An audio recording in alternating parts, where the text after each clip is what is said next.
자, 저당권 두 문제 중에서 한 문제는 결정 났다. 5년 연속 나오고 있는 데가 어디냐? 한 문제 결정. 참 저당권이 두 문제 나오면 아쉬운 파트인데 어쨌든 4년 연속 두 문제씩 나오고 두 문제밖에 안 나오고 있어요. 근데 한 문제가 어디냐? 목적물의 범위. 우리 교재를 따지면 315쪽에 2번에 저당 목적물의 효력 범위, 이게 제일 중요하죠. 요거부터 한번 설명하고 나서, 왜 한 문제는 이 문제니까 다음 문제를 설명 들어갈게요. 어느 토지 건물을 저당 잡았다면 과연 돈을 갚지 않으면 저당 잡은 그 토지만, 저당 잡은 그 건물만 경매 신청하는 것이냐, 아니면 저당 잡은 토지 건물에 있는 부합물까지도 또는 종물까지도 또는 종된 권리까지도 함께 경매를 집어넣는 것이냐. 저당권자 입장에 볼 때는 경매를 함께 신청할 수 있는 범위, 함께 경매 집어넣는 범위를 목적물 범위라 부르고, 내가 어느 토지를 경락받았어요. 어느 건물을 경락받으면 그 건물만, 그 토지만 인수받는 거죠. 경락자 볼 때, 입장에 볼 때는. 아니면 그 토지에 붙어있는 부합물, 종물, 종된 권리도 함께 인수받는 것이냐. 경락자 입장에 볼 때는 인수받는 범위, 저당권자 입장에 볼 때는 함께 경매를 신청하는 범위, 그걸 목적물의 범위라 부르는 거예요. 간단히 되어 있죠. 담보물. 저당자는 목적물, 그거 도표봐보세요. 저당자는 담보물에, 토지는 건물이고 저당 잡아서 담보물에 부합물, 종물까지도 효력이 미친다. 미친다는 얘기 뭐예요? 부합물, 종물까지도 함께 경매 집어넣는다. 경매 당하는 것이다. 또 저당 목적물이 화재로 멸시돼 버리면, 저당 잡은 토지가 수용당해 버리면 그 저당권자는 화재 보험금에, 수용보상금에 물상대 들어갈 수 있다 없다? 있다. 근데 저당 목적물부터 별개 독립한 물건에는 효력이 미치지 않는다. 저당 목적 과실에는 미치지 않는다. 원칙 하나씩 볼게요. 저당 목적물의 첫째 저당 효력은 저당 목적물의 부합물에도 저당 목적물의 종물에도 저당 효력은 미친다. 함께 경매를 집어넣는다. 근데 부합물이라는 것은 저당 목적물에 와서 뭐 더 붙은 거죠. 더 붙은 건데, 이 더 붙은 것이 독립성을 구비하지 못한 거. 이 구비하지 못한 걸 부합물이라 불러요. 만약에 내가 3층짜리 건물을 저당 잡고 5억을 빌려서 5억을 저당 잡은 건물 위에 옥상에 뭐가 증축이 됐어. 옥상에 내 저당 잡은 3층이었는데 증축된 그 부분이 4층이 됐어요. 이제 4층이. 증축된 그 부분이 구조상 독립성, 이용상 독립 구비해서 구분 건물이 됐어요. 구분 건물이 됐을 때는요, 빼고 경매하는 거야. 그건 미치지 않아. 근데 이것이 독립성을 구비한 별개 건물이 아니라, 뭐 옥상에 창고, 유리온실 창고를 졌는데 유리온실 창고가 구분 건물로 따로 등기를 만들 수 있는 게 아니야. 그러면 부합물이 되는 거야. 독립성을 구비하면 미치지 않아. 구비하지 않아야 부합물이죠. 종물이야 뭐 주물, 종물. 주된 물에 종물이 뭐야? 종물이. 그래. 주물이 있고 종물이 있어. 종물이란 주된 물건, 주물을 사용하는데, 늘 사용하는 데서 도와주는 역할을 하는 물건이 있어요. 상용하는데. 가옥을 저당 잡았는데 가옥 옆에 조그만 창고가 딸려 있어. 그 가옥 옆에 조그만 차고 건물이 있어. 그 차고 건물의 창고는 가옥을 사용하는 데 있어서 도와준 역할을 하는 그런 물건이잖아요. 그렇다면 가옥을 저당 잡았다면 가옥 옆에 있는 딸려있는 창고, 차고 건물까지도 미쳤기 때문에 이 다음에 함께 경매를 집어넣는 것이다. 그래, 미쳐요. 근데 이거 미치는데 어떻게 미칠 것이냐? 어떻게 미칠까요? 곱게. 그래요. 잘 곱게. 벽에다 바르면 안 돼. 곱게 미쳐야 돼요. 어떻게 미칠 것이냐? 설정 전후와 관계없이 미치고, 저당 잡을 때 이미 있었던 부합물 종물이건 저당이 잡힌 이후에 생긴 부합물 종물이건 설정 전후 관계없이 미치고, 이 부합물이, 이 종물이 과연 등 끼고 표지에 보여 등이 났느냐? 그 옥상에 지은 그 창고가, 그 가옥 옆에 딸리는 그 가옥 옆에 딸리는 그 창고 건물이 부속 건물로, 건물 등 표지에 부속 건물로 등이 났느냐? 여부한 게 없이 등기 여부와 관계없이 미치고, 그리고 그 부합물 종물이 감정평가가 됐는데 가옥이 경매 들어왔는데 감정평가서에 옆에 딸린 창구가 평가가 안 돼 있어. 자당 옆에 유리온실인데 유리온실 평가가 안 돼 있어요. 토지를 자당 잡았는데 자당 토지 위에 가면 과수나무가 사과나무, 배나무가 한 10년 정도 된 배나무가 사과나무 줄비 500그루가 있어. 포도나무 300그루가 있어. 근데 그 가격이 평가가 안 돼 있어. 저당 잡은 토지 위에 가보면 비닐하우스 3동이 있어. 비닐하우스 3동이. 근데 비닐하우스가 돈을 많이 들여진 것 같아. 막 이렇게 막 누르면 자동으로 막 열렸다 막 이러고 돈이 많이 든 것 같아. 근데 저당 잡은 토지 위에 있는 그 비닐하우스가 유리온실이 독립한 부동산이에요? 부동산 아닙니까? 부동산이 아니에요. 유리온실 저기 비닐하우스 건물 등기 내줘요? 안 내주잖아. 대한민국 부동산 2개밖에 없어. 건물 아니면 토지인데 비닐하우스 3동을 등기를 만들 수는 없잖아. 건물이 아니잖아. 그건 토지의 부합물이야. 그러면 뭐까지 경매하는 거야? 토지만 경매하는 것이다. 비닐하우스 3동까지도 유리온실까지도 과수나무 300그루 함께 경매 당하는 거야. 당하는데 그 토지 위에 있는 그 유리온실이 비닐하우스 3동이 과수나무가 감정평가가 안 돼 있어. 전혀 평가가 안 돼 있어요. 그것이 감정평가에 누락돼 있어. 누락됐더라도 미친다, 안 미친다? 미친 거야. 미친 거야. 그런데 미친다는 이 규정은 물거부 규정이죠. 그렇지만 임의 규정이야. 이게 또 특이하지. 시험에 다 나왔던 거야. 몇 년 전에. 미치는 게 원칙일 뿐이야. 이게 강규정이 아니야. 물권법이지만 무슨 규정? 임의 규정. 따라서 미치지 않는다는, 미치지 않기로 하자. 빼고 경매하기로 하다. 미치지 않는다는 특약이 있다면 이때 미친다, 안 미친다? 안 미. 빼고 경매해야 돼. 유리온실은, 과수나무는 빼고 경매하기로 하다. 처음부터 자산 잡을 때부터 미치지 않게 한 특약이 있다면 미치지 않아. 미치지 않아요. 또 하나, 이 저당 토지 자산 잡았어. 저당 잡은 토지에 파마늘, 배추가 막 자라고 있어요. 농작물은 저당 효력이, 토지 저당 효력이 농작물에 미쳐 안 미쳐요? 안 미쳐. 이거 빼고 경매하는 거야. 빼고 경매한다는 얘기가 뭐예요? 토지를 경매당했더라도 경락자가 경매한 토지 위에는 파마늘, 배추 그거 가져갈 권리 없다. 미치지 않은 거예요. 그런데 이 저당 토지 위에 그냥 수목이 있어. 수목. 과수나무가 있어. 과수나무. 얘는 미쳐 안 미쳐요? 얘는 미치는 거야. 토지 함께 경매 당하는 거예요. 얘는 수목은 미치는 거야. 독립한 부동산 아니잖아. 근데 같은 말 하더라도 저당 토지 위에 임목법에 따라, 임야 같은 거겠지. 이게 임목법에 따라 등기된 수목은 저당 효력에 미쳐 안 미쳐요? 안 미쳐. 빼고 경매해야 돼. 이건 독립한 부동산이야. 이건요. 또는 저당 잡은 토지 위에 과수나무가 있어. 과수나무가 있어요. 배나무, 사과나무가 있는데 과수는 뚜개 갔더니 팻말이 붙어 있어. 여기 달려있는 모든 사과는 서울 청가 것이므로 떨어진 사과도 취소하지 말 것. 서울 청가 100 써붙이더니 거기 날짜가 있어요. 2021년 5월 15일부로. 그러면 명인과 같은 미분리 과실. 지금 9월 달이야. 아직 사과배 달려있어. 명인과 같은 미분리 과실은 누구 거야? 저당 잡힌 그 과수원 주인께 것이 아니라 서울 청가 거야.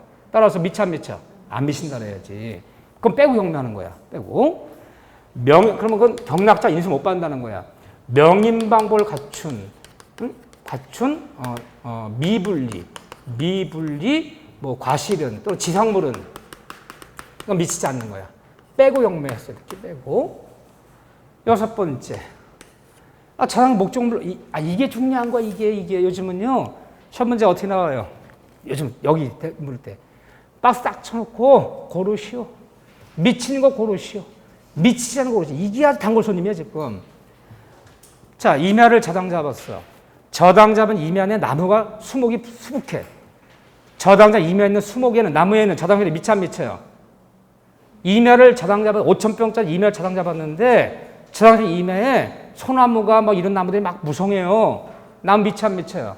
미쳐요. 함께 나무까지 경매하는 거야. 그런데 단 저당 잡은 그 목적물부터 임야로부터 반출된 얘가 저당 잡은 그 임야 나무를 벌목해서 나무를 변해갖고요 반출시켰어. 응? 돈도 안 갖고 이 반출된 목재라고 그럴게요. 목재도 반출된 담보물에는 이게 임의로 그냥 잘라갖고요 목재상한테 갖다 놨어. 여기 미쳐 안 미쳐? 빼고 경매하는 거야.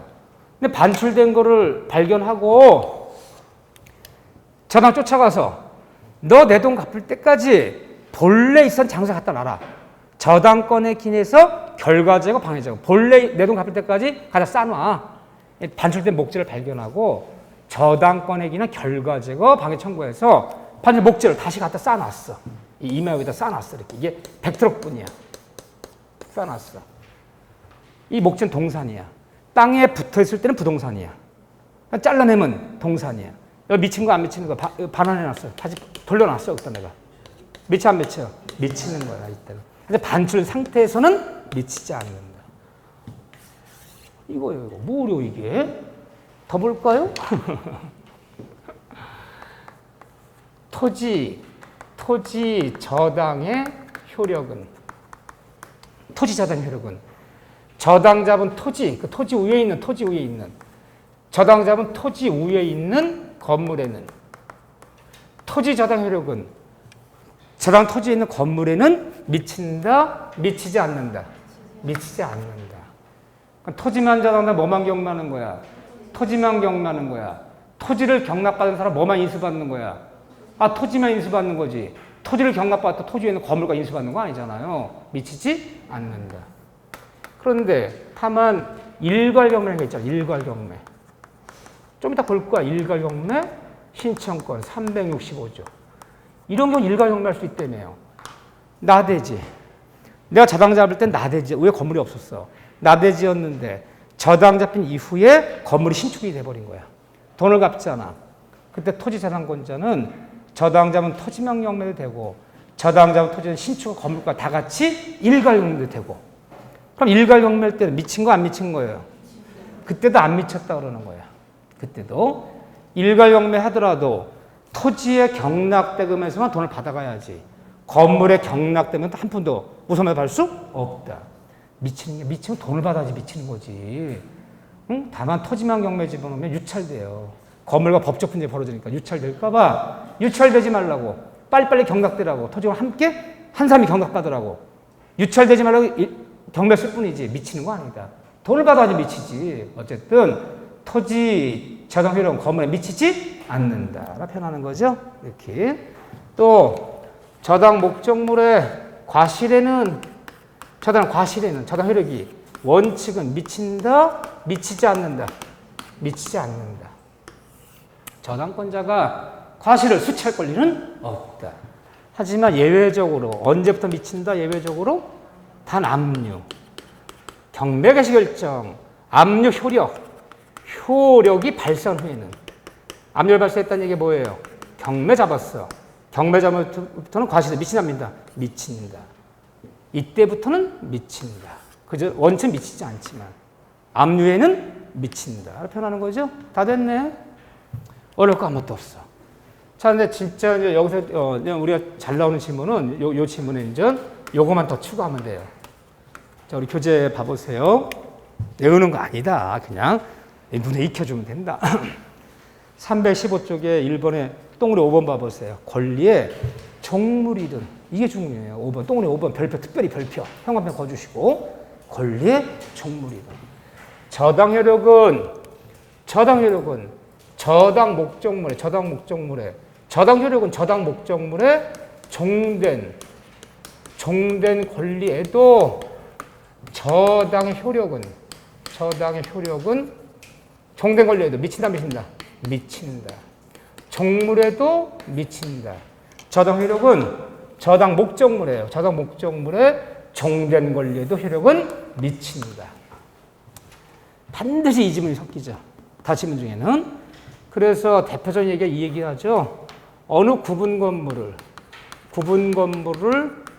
돈 빌려주고 저당을 잡았다면 구분 건물 그러면 뭘 생각하자. 아파트, 연립, 빌라 구분 건물을 아파트 302호를 돈 1억 원 대출해주고 은행이 저당을 잡았어요.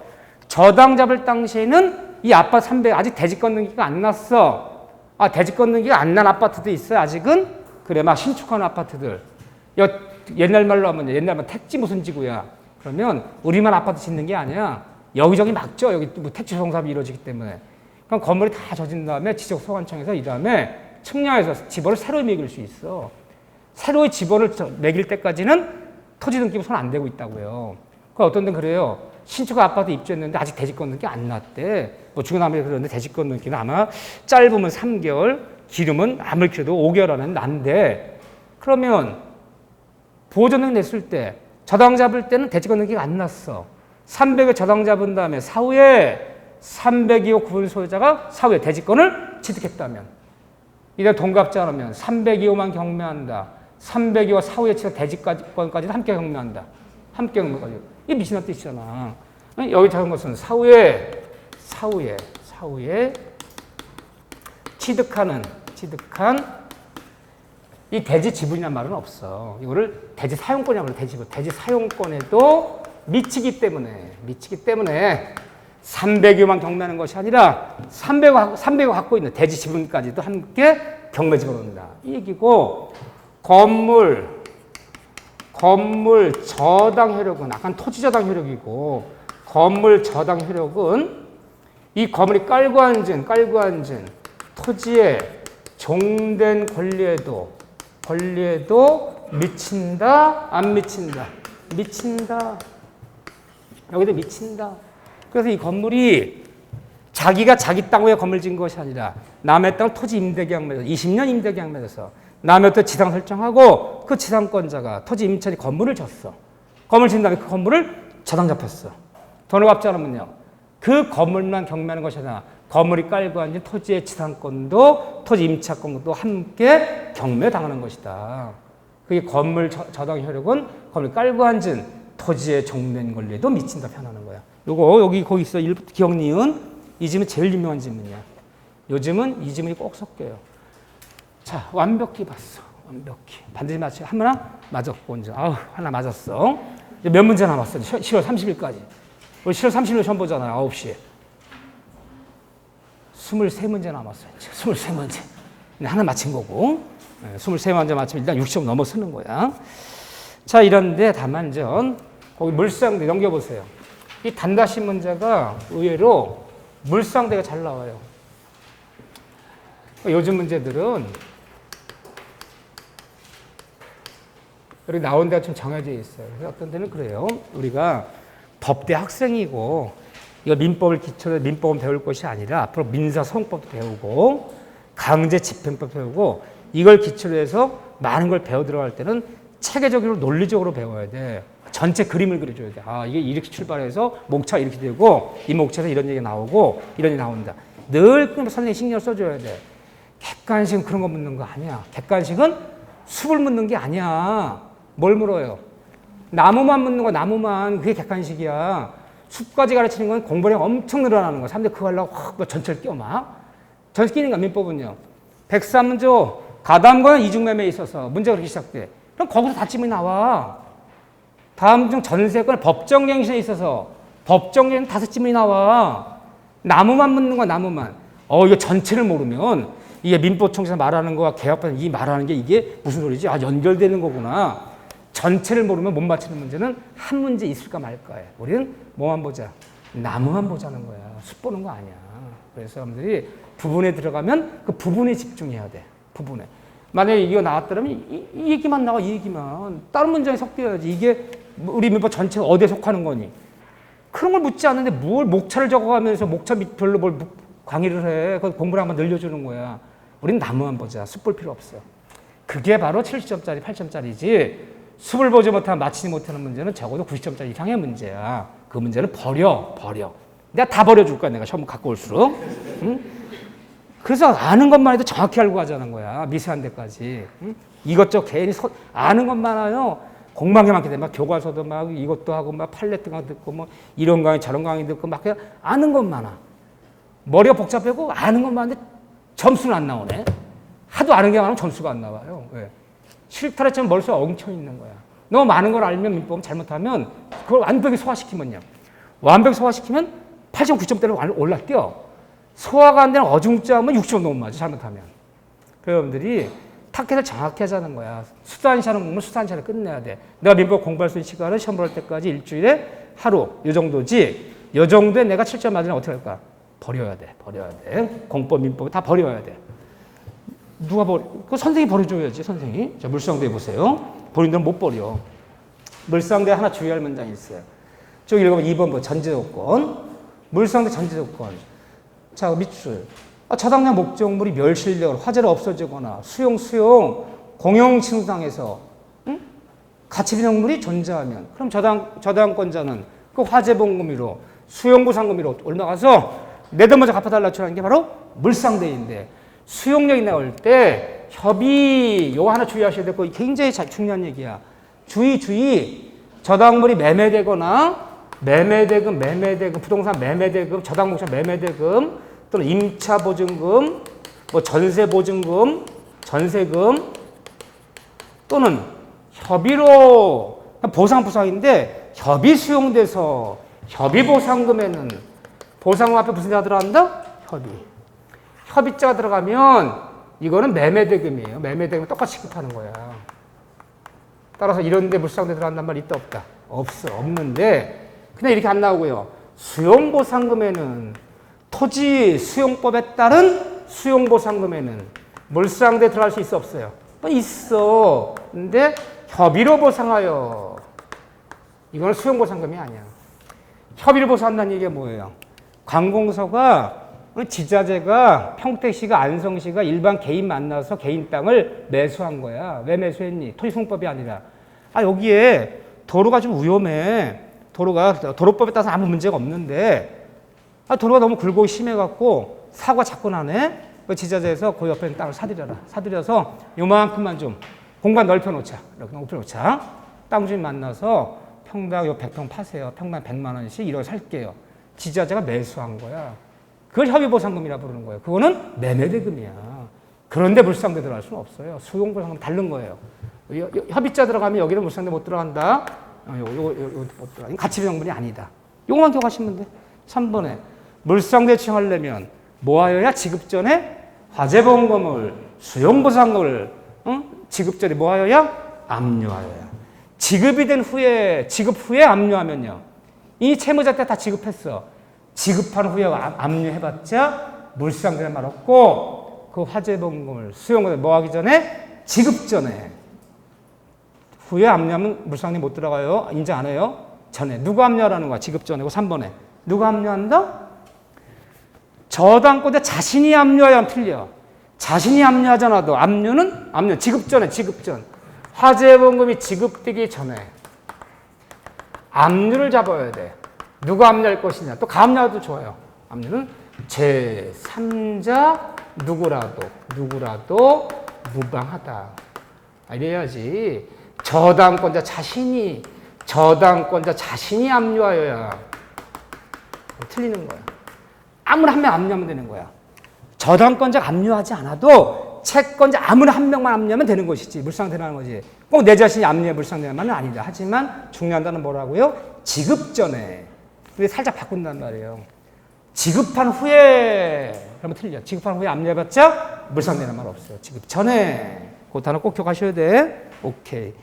그 다음에 생각보다 여러분들이 거기 저당 용의권의 관계, 우선 면제 순서, 배당 순서 이런 거는 안 나온 지가 10년 됐어. 10년. 우리 절차법 아니야. 절차법. 이런 거 언제 나왔어? 예전에는요. 저당권이 많이 나올 땐 4문제. 적게라도 3문제는 고정됐었어. 그때는 이 배당 순위가 어떻고 과연 저당권자가 배당이 앞서니 전세권자가 앞서니 이걸 절차를 논할 수 있었어. 2문제 나오면서 2문제 안 나오니 10년 됐어. 보지도 마셔. 다음은 어디서 나와 이거? 배당 순서가 어떻게 되고 하는 거? 오히려 중개pháp 실무에서 물어. 이거를. 민법 절차법이 아니야. 이거 볼 필요 없고 민법 자체만 놓고 보면 예상 문제 전혀 아니야. 이거 보지도 마시고. 그런 다음에 의외로 잘 나오는 것이 이번에 법정시상권과 일괄경매인데 최근은 법정시상권이랑 일괄경매 신청권이 비슷하게 나오는데 그래도 간단하게 한번 볼게요. 318쪽의 법정지상권 한번 써봤지만 또 써볼게요. 그리고 나서 판례 딱 2가지만 찍어드릴게. 뭐 끝도 없으니까.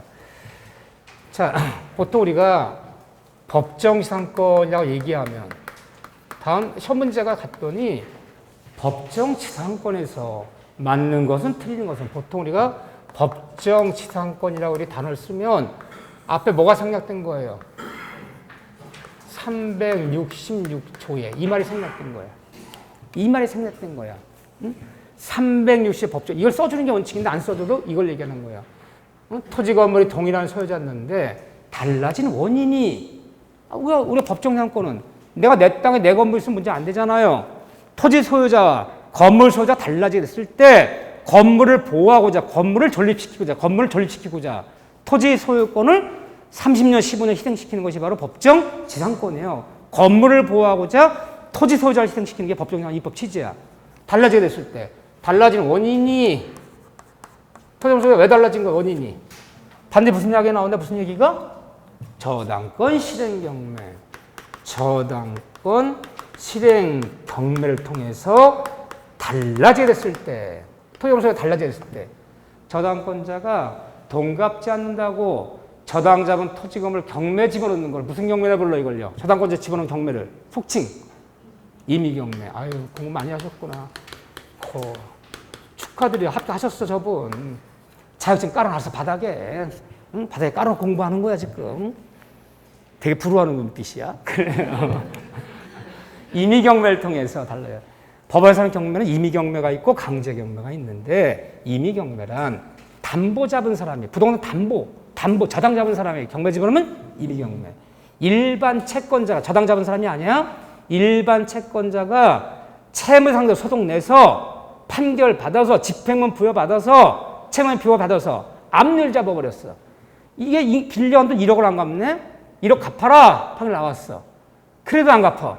그래서 1억 갚으라고 판결 진 사람 채무자 부동산을 조사했더니 예명일의 시골에 땅이 있어. 그래서 1억 판결 갖고 와서 압류를 잡아버렸어. 그래도 안 갚아. 그럼 어떻게 해요? 경매 집어넣어야죠? 그럼 무슨 경매라 불러요? 압류 잡아 들어온 경매를 강제경매.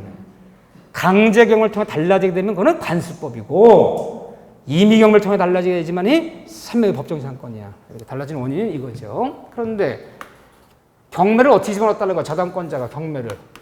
아무런 말이 없어도 항상 뭐는 숨어있는 얘기야. 경매를 어떻게 집어넣었다? 저당권자 경매 어떻게 집어넣었다? 이 말은 있는 거야 반드시. 그걸 쓰지 않아도. 토지 건물 둘 중에 하나만 경매 집어넣었다. 하나만 경매 집어넣으면 경락 때문에 달라질 수밖에 없지. 토지 건물 다 같이 경매 집어넣었다. 일괄 경매했어. 다 같이 경매했어. 한 사람이 경락받는데 왜 달라져? 토지 건물 있는데 둘 중 하나만. 건물만 토지만 둘 중 하나만 경매 집어넣으면 경락이 되는 순간 달라질 수밖에 없지. 그건 토지 건물 소유자가. 그 말은 늘 깔려있는 말이야. 토지 건물 다 같이 일괄 경매하면 한 사람이 일괄 경락받는데 왜 달라져? 둘 중에 하나만 경매했다. 만 숨어 있는 거예요. 그런데 법정지상권은 성립 기준이 어디냐? 남의 땅에 30년 존립할 수 있다. 경락이 된 이후에도 경락자한테 토지 인도를 거절하면서 30년간 토지를 사용할 수 있다. 이 법정 성립하는 판단 시점. 기준이 어디라고요? 맨 처음에는 토지와 오에 있는 건물, 지상물이, 토지 건물이 이것이 뭐일 것? 출발할 때 동일인 소유일 것. 이게 출발점이야. 처음부터 땅 주인은 갑이요. 건물 주인은 을이야. 처음부터. 하나만 저당 잡았다. 하나만 경매하면요. 그냥 때려 부셔야 돼. 이거는. 처음은 동일일 것. 또 처음이란 기준이 어디다? 언제? 그렇죠. 저당 설정해. 또 저당도 여러 명의 저당권자가 있어. 토지 저당권자 3명이 있어. 1번에는 2005년에 잡은 애고요. 2번 저당은 2010년에 잡은 애고 3번 저당은 2020년에 잡은 애요. 2005년에 잡은 애는 지금 잡은 지 16년이 됐어. 누가 잡았나 봤더니 저 토지인데 농협이 잡았네. 시골 단위조합이. 16년이 지나도 경매 안 했어요. 왜? 이자 내고 원금 갚아 들어오면 경매 안 해. 근데 2번 저당권자가 경매를 한 거야. 토지만 경매한 거야. 달라지게 됐어. 자, 여러 명의 저당권자가 있을 때 누구 기준이다? 그 중에서 최선순위 담보권자를 기준 삼아서 이 설정 당시에 그러면 거기서 말하는 최선순위가 누구야? 2005년에 저당 잡은 1순위가 저당 잡을 때 이 토지 저당 잡을 때 이미 건물이 존재했고 그럼 2005년에 건물이 존재했어야 돼. 2005년에 존재했고 토지 건물이 동일인 소유였다면 이 건물이 무허가 건물이었던 미등기 건물이었던 또는 건립중의 건물이었던 건 관계없어.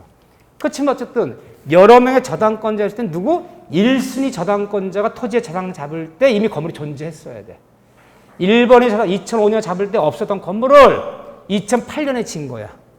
그 다음에 2010년에 2번이 잡을 때 건물이 있었어. 근데 토지만 잡았어. 왜? 건물은 등기가 아니라 미등기 건물이야. 2010년 저당자가 경매치만 얻더라도 1번이 저당할 때 없었던 건물이면 누가 경매지만 얻던 경락되는 순간 이 건물은 철거해야 되는 거야.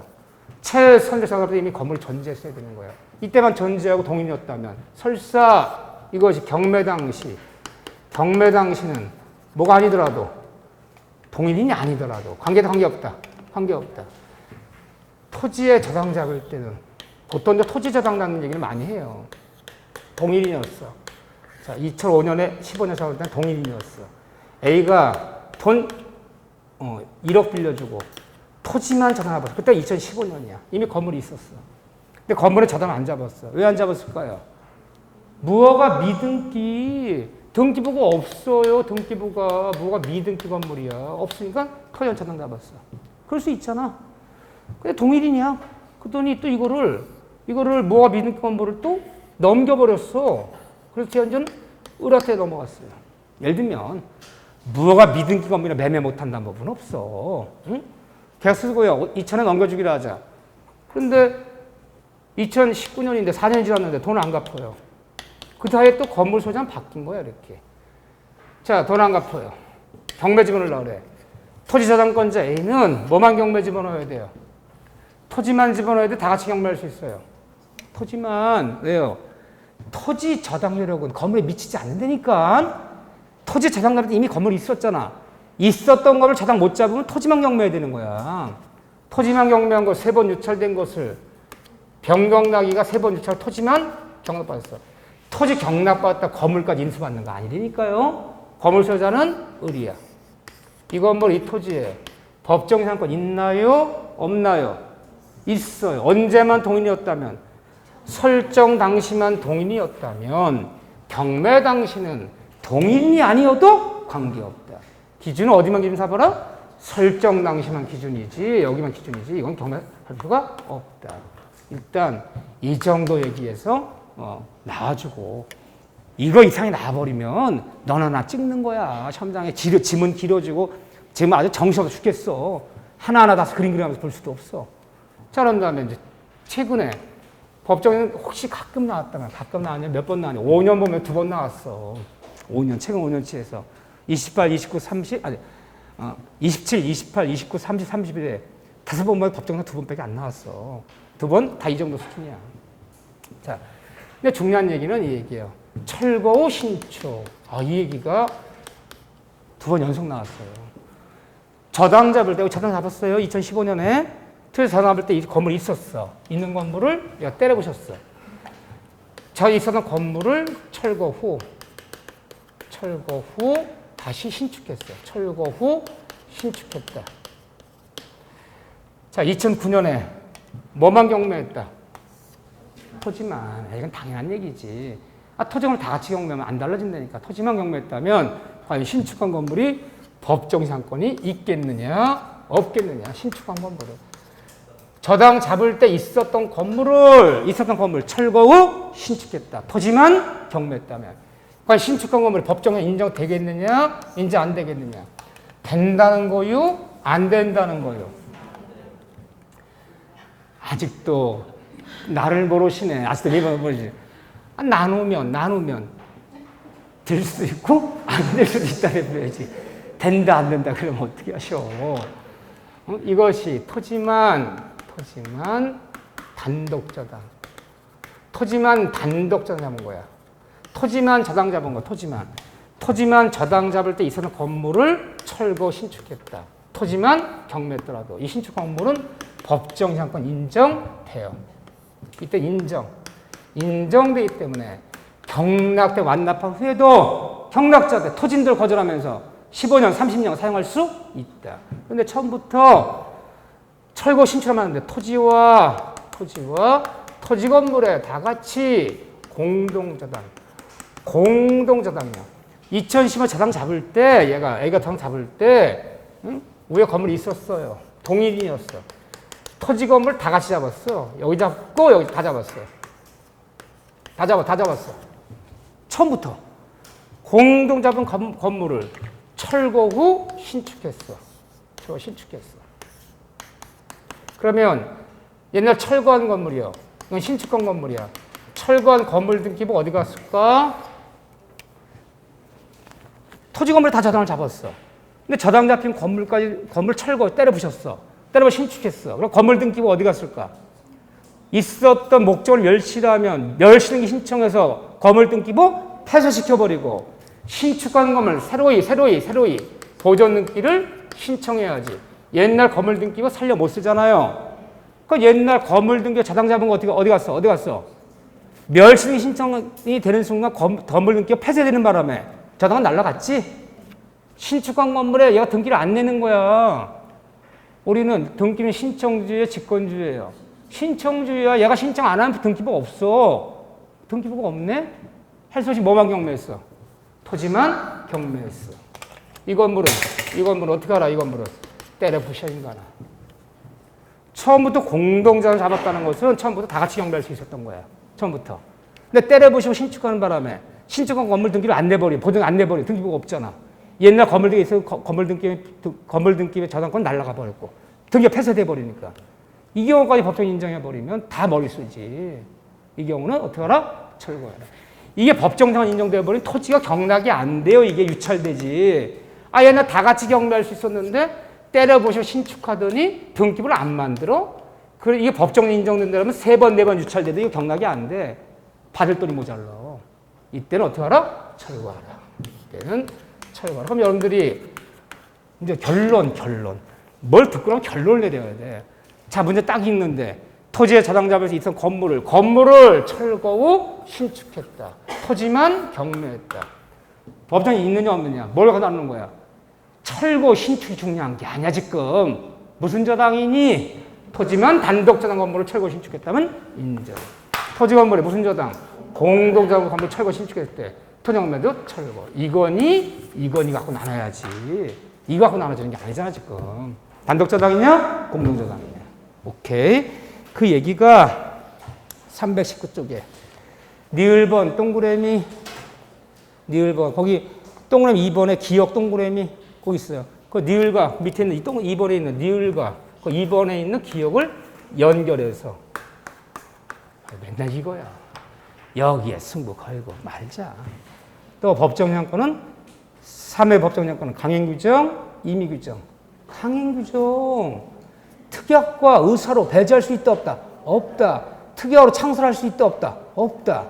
법대로 특약으로 법정상 만들 수도 없어. 야, 여기에 법정 인정하기로 하자 해서 인정되는 것도 아니고 법정 인정 안 하기로 하자 인정 안 되는 것도 아니야. 특약으로 다 무효야.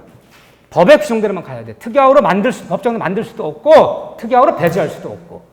그렇죠? 무조건 강행이죠.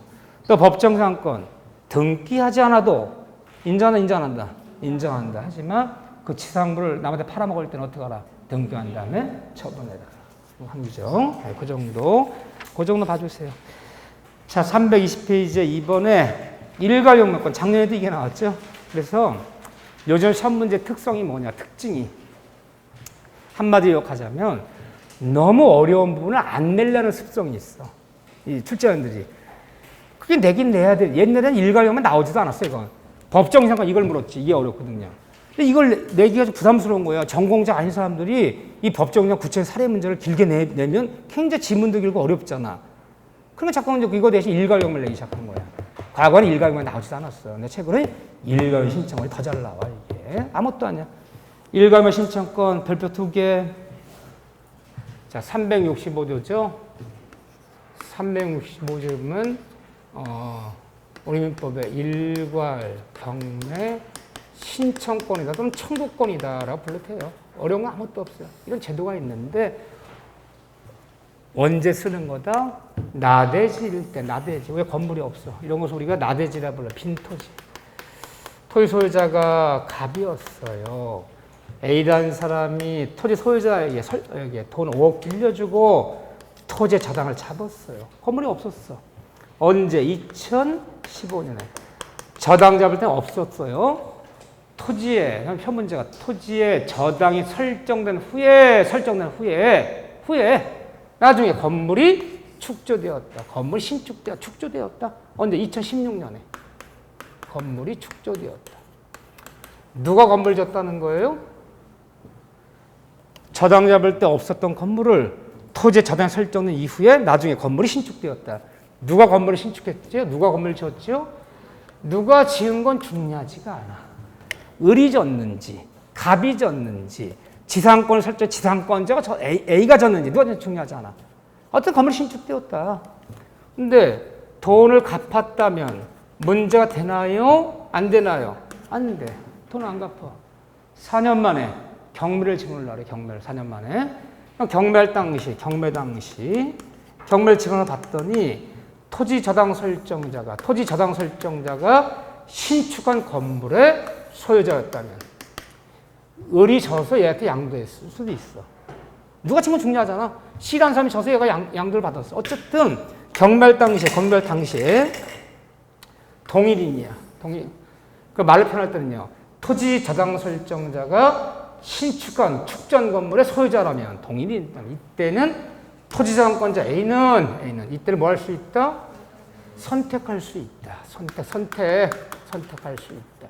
이때는 어떻게 보면 토지만 경매도 되고 토지만 경매를 해도 되고 토지와 신축한 건물을 다 같이 일괄 경매도 되고 아무 네 편한 대로 선택해라. 얘가 정상적인 애라면 뭘 선택해야겠어요? 이걸 선택해야 돼. 이거 토지만 경매 신청해버리면 이거 유찰돼, 이거. 토지만 경납받는 사람은 위에는 건물과 필연제로 법적 논쟁을 벌여야 돼. 뭐 철거 소송이 어떻고 난리나. 안 받아. 일괄 경매 신청해주면 한 사람이 받잖아. 한 사람이 받으니까 논쟁이 벌어질 일이 없잖아요. 이게 일괄 경매 집어넣처럼 유찰돼, 저거. 어쨌든 선택해라. 그러면 일괄 경매 신청권은요. 이것만 경매할 것, 일괄 경매할 것인지는 토지 저당권자의 이것이 권리지 뭐는 아니다? 의무는 아니다. 두 번째, 그런데 만약에 이 토지의 감정평가 금액이 50억이야, 50억. 빌려준 돈은 5억이야. 감정평가 10%만 경락돼도 5억 돈 받을 필요만 없어. 토지만 경매하더라도 내 돈 받는데 전혀 지장이 없어. 토지만 경매하더라도 돈 받는데 전혀 지장이 없더라도 다 같이 일괄 경매하는 거 된다, 안 된다? 된다. 무슨 경매가 아니다? 과잉 경매가 아니다. 토지만 경매하더라도 받을 돈 충분하더라도 다 같이 경매하는 거 과잉 경매 아니다. 아니, 과잉 경매가 돼버리면 어떻게 되는데? 법원이 직권으로 취하해버려. 너 과잉 경매야. 직권 취하.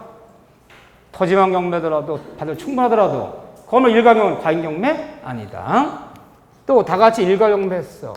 일괄 경매 들어가면 건물 감정평가 금액, 토지 평가 금액이 따로따로 평가돼요. 건물 가격 5억, 토지 가격 5억. 합쳐서 얼마? 최저 감정가 10억부터 출발하겠다. 왜요? 일괄 경매하면 한 사람이 경납받아, 어차피. 토지를 따로 경납받는 거 인정 안 해. 한 사람이 경납받을 거니까 합쳐 쓰는 거야. 이게 정확히 40%가 다운되더니 이게 6억에 경락이 돼버려, 6억에. 한 번 유찰돼서 두 번째 들어가서 6억에 경락됐어. 그럼 건물에서 얼마 나온 거야? 비율 따져야지. 여기 5억 똑같으니까. 건물에서 3억, 토지에서 3억. 받을 돈 5억. 어디서만 받아가더라? 토지에 경락된 돈 받아가야지. 건물에 경락된 단돈 10원도 손댈 수 없어요. 왜? 토지 저당료는 건물에 미치지 않아. 다시 일괄 경매했더라도 토지의 경락대금에서만 우선 변제 받아야지. 일괄이더라도 건물의 경락된 단돈 10원도 우선 변제 받을 권리가 있다, 없다? 없다. 못 받은 돈 2억은 어떻게 하라는 거야? 2억은 일반 채권자가 되어서 다시 뭐 압류 뭐 이런 거 잡아서 들어와야지. 당연히 건물에서 돈 주는 거 아니다. 이러면 미치지 않아요. 자, 또 일괄 경매는 동일인데 만약에 얘가 갑이 졌어. 신축했어. 그다음에 제가 신축하더니 1년 전에 이걸 을한테 넘겨버렸어. 현재 2019년에는요. 토지 소유자는 계속 갑인데 신축 건물 소유자 갑이 아니라 을이야. 다른 사람 동일인이 아니야. 동일인이 아니라면 이때는 일가용매할 수 있다 없다? 없다. 이때는 토지만 경매해야 돼. 동일인 때문에 일가용매를 선택할 수 있는 거야. 토지만 경매 할 수 없이 토지만 경매했어.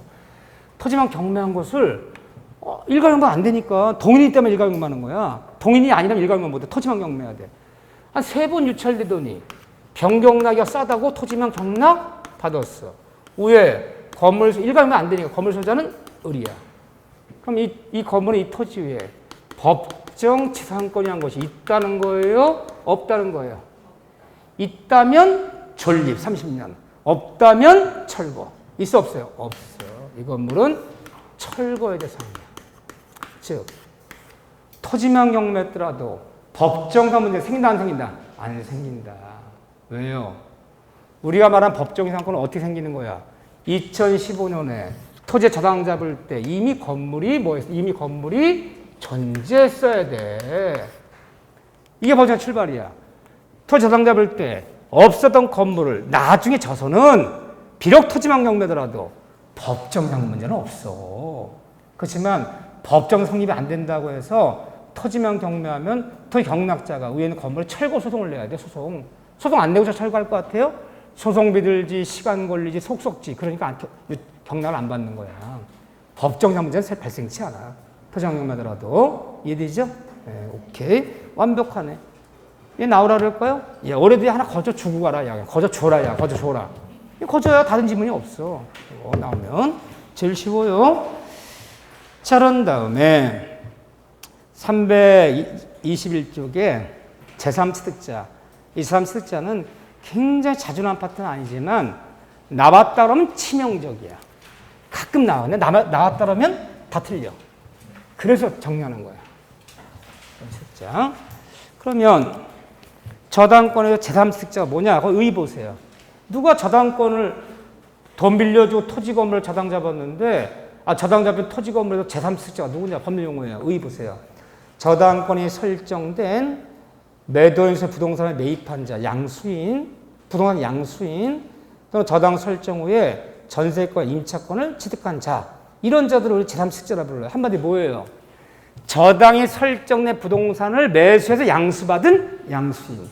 저당이 설정된 후에, 나중에 후에 들어온 임차인, 후에 들어온 전세권자. 한마디로 저당권자가 경매를 집어넣어서 경락이 되는 순간 다 말소되고 다 소재돼야지.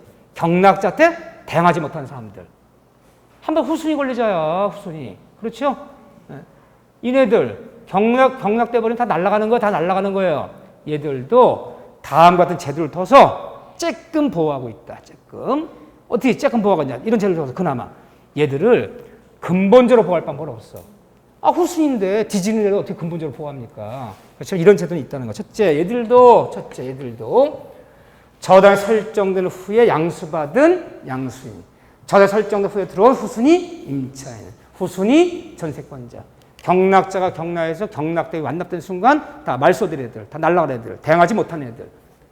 자, 애들도 경매인이 될 수 있다 없다? 있다. 경매인이 되는 게 뭐예요?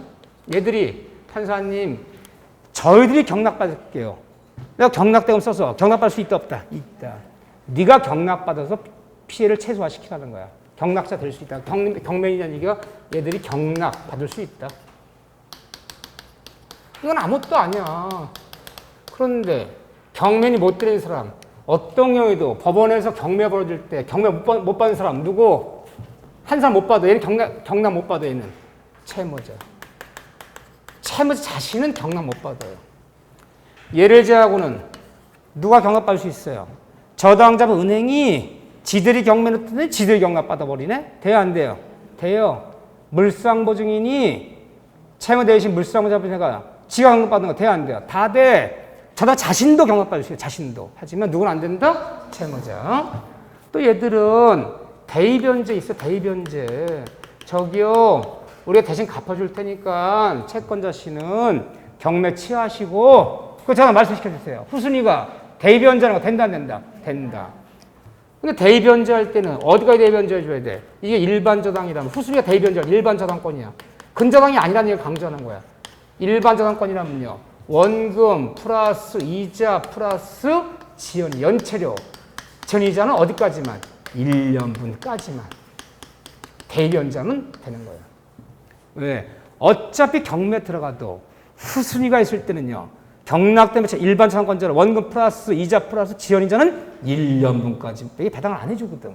그렇기 때문에 후순위가 대변자 할 때는 밀린 이자, 지연이자 전부를 읽으면 안 돼. 연체료는 어디까지만? 1년분까지만 대변자면 돼. 여기까지만 대변자 하면 경매 취하시켜주고 저당 말소시켜줘야 돼. 이게 근저당이라면, 일반 저당 근저당이라면 근저당을 후순위가 대변자 하려고 그래. 이때는 어디까지 대변자 하면 돼? 어디까지나? 등기부에 기재되어 있는 채권 최고액까지만 여기까지만 대변자하면 되는 거지. 여기까지만 대변자하면 돼. 초과는 전액을 대변자할 필요 있어 없어요? 없어요. 등기부에는 채권채 5억이라 돼 있어. 5억. 근데 실제 이 채권 받을 돈 7억이래. 7억. 어디까지만 대변자하면 돼? 등기부에 기재되어 있는 5억까지만 대변자하면 경매 취하고 그냥 말소시켜야지. 초과는 전액 7억을 갚아달라고 요구할 권리는 없어요. 왜? 어차피 경매 들어가면 후순위가 있을 때는 경락탕 얼마 이상 배당 못 받아가? 5억 이상 못 받아가거든. 등기 기재된 금액 이상 못 받아가잖아. 그럼 5억까지만 대변자면 되는 거야. 초과한 전액을 대변자할 필요 없다. 이거 대변자면 돼요. 그럼 경매 취하시켜버리고 근저당처럼 말소시켜주세요. 근데 대변제 못하는 애가 한 명 있어요. 누구는 대변제 못한다? 대변제 안 받아줘. 후순위 저당권자. 그러니까 대변자란 말 없어. 다 대신 갚을 수 있어. 1번 저당이 있고 2번 저당이 있는데 1번 저당권자 경매를 집어넣었더니 2번이 쫓아와서 야 1번 저당권 1억 내 대신 갚을 테니까 1번 말소시켜. 2번 저당권자가 1번 저당권을 대변자란 말은 없어. 이것만은 안 받아줘. 이것만은 안 되는 거 한 명씩 기억하셔야 돼요. 이게 다 정답이에요. 지금 이게 가끔 나오면. 그러니까 이런 애들은 또 후순위 권자들은 경매다는 목적물에 비용을 집어넣었어. 비용. 경매다는 목적물에 비가 줄돼서 수선비, 수리비, 지붕 고쳤지, 보일러 다 얼어 터져 나가고 보일러 교체했지 등등 비용을 집어넣었어. 후순위가. 저당에 설정된 부동산 양수받은 양순위. 저당에 설정된 이어들 후순위 임차인 전세권자가 그 목적물, 저당 목적물에 필요비 유비를 집어넣었다면 이들은 이 필요비 비용 상환청권을 주장할 수 있어 없어요? 있어요. 이 비용 상환청권을 어디서 줘요? 어디서? 경락대금에서. 판사님 여기 영수증이 있습니다. 영수증. 경매단 목적물에 우리 집주인 대신 건물주 대신 이렇게 집어넣습니다. 입증만 되면 경락대금에서 배당해준다 안 해준다? 배당해준다. 이게 뭐하는? 그런데 이 경락대금에서 비용상 못 받는 애가 하나 있어. 얘는 안 돼. 수선비 수리비 채웠다. 누구? 물상보증. 물상보증만은 못 받아요. 안 줘요. 돈은 친구가 빌려 쓰고 집은 내가 잡혔는데 내가 친한 친구 때문에 내가 집 잡힌 보증이냐 보증이. 장마 때 지붕 고치고 보일러 고치고 한 거 물상보증 경락대금 못 받아. 너는 안 돼. 안 되는 사람 누구? 물상보증이. 안 되는 사람 누구? 후순위 저당권자. 안 되는 사람 누구? 채무자. 한 명씩 기억하셔야 돼요. 이게 정답이다. 의외로 단다시 문제 아주 가끔 나오면 다 틀려. 잘못하면. 그렇죠. 자, 그런 다음에 저당한 침해시 구제 수단부터는 다음 주에 할 거예요. 제가 조금 오늘 호흡이 가파요. 아주 늘 가쁘지만. 네. 저한 침해 구제는 다음 주에 계약 총론까지 마칠 거예요. 계약 총론까지. 총론 못 마치면 뭐 해제 전까지 마칠 수도 있고. 어차피 우리는 민사특별법을 하고 들어왔으니까 뭐 계약 강론 매매에서 계약금 매도인 담보책 도피 한 번 더 외우고 임대차에서 빅4라 부르는 지상물, 부속물, 비용 상환, 무단전대 한번 보면 돼요. 남은 두 타임에. 이렇게. 오늘 여기까지 하겠습니다. 오늘 고생하셨고요. 다음 주에 뵙겠습니다. 자, 수고하셨습니다.